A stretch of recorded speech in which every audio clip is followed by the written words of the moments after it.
So with us now, Republican presidential candidate Nikki Haley, former U.S. ambassador to the UN and former governor of South Carolina, a key state for presidential primaries. I understand you're in New Hampshire this morning, so welcome to our program. It's been a big week for you, and I want to get to all this now.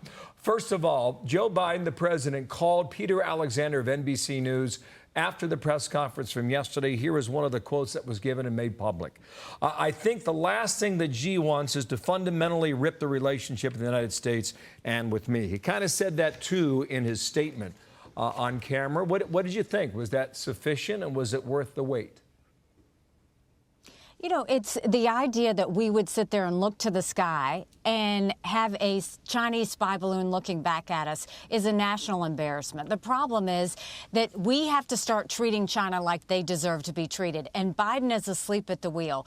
You can't have them buying up farmland that's near our military installations. You can't have them putting money in our universities unless we're going to go pull our money and tell universities you either take Chinese money or you take ours. We can't have them stealing intellectual property. And when it comes to this balloon flying over, you've got to start letting China know what we expect of them, not worry about whether they want to keep a relationship or not.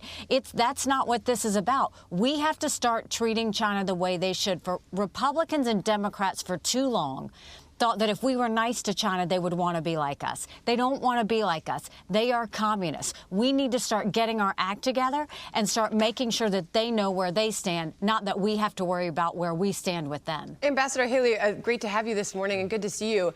Following up on that, were you aware, I mean, in recent years of, or under the last administration, of these balloons? I mean, this administration's confirming that this is not new for China to have this program.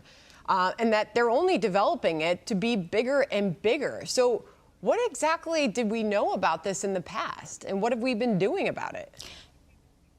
So that goes to the heart of another problem. Why did our intelligence agencies know this? And why did they not tell the President of the United States? Why did they not tell other cabinet directors that could do something about it? That is a problem. We have to go look into our intelligence communities and let them know they don't get to decide these things. If they have information like this, this is valuable national security information that we need to know. They should have told us that, because right now we've allowed Chinese spy balloons to go over. You know, when it ended in South Carolina, that wasn't an accident.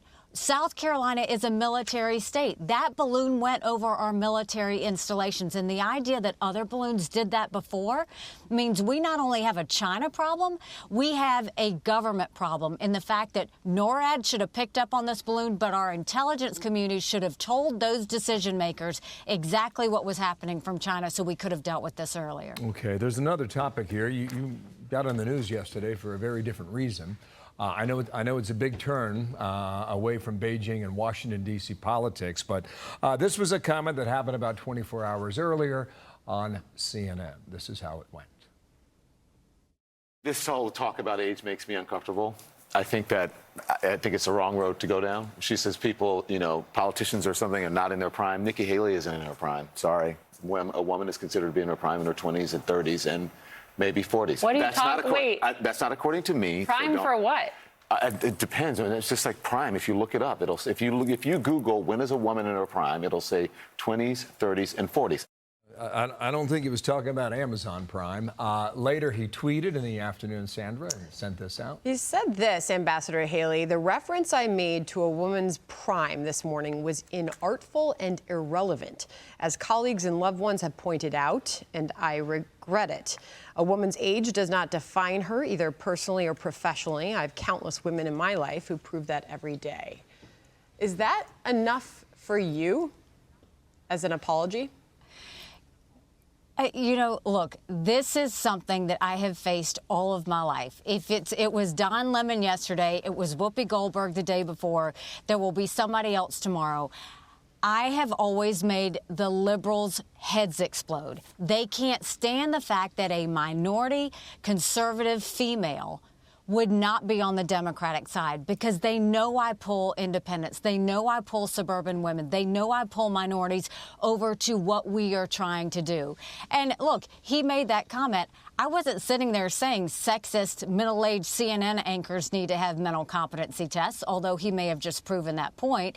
What I was saying is we need to be transparent. Those elected officials that are making key decisions for us Americans on national security and keeping our kids safe and the debt, yes, we need to know exactly that we're sending people that are mentally competent to do that. But look, the liberals are going to continue to show themselves. They can't stand the fact that I am a Republican and I am a conservative. And you know what? It rolls off my shoulders. I don't think too much about it. Well, the New York Post calls it lemon squeezed. Maybe you feel the same. Madam Ambassador, thank you for your time, and we will speak down the road, okay? Nikki Haley from Live in New Hampshire. Thank you so much. Go follow us at NikkiHaley.com. Join us on NikkiHaley.com. We're going to be in Manchester. I'm Steve Ducey. I'm Brian Kilmeade. And I'm Ainsley Earhart. And click here to subscribe to the Fox News YouTube page to catch our hottest interviews and most compelling analysis.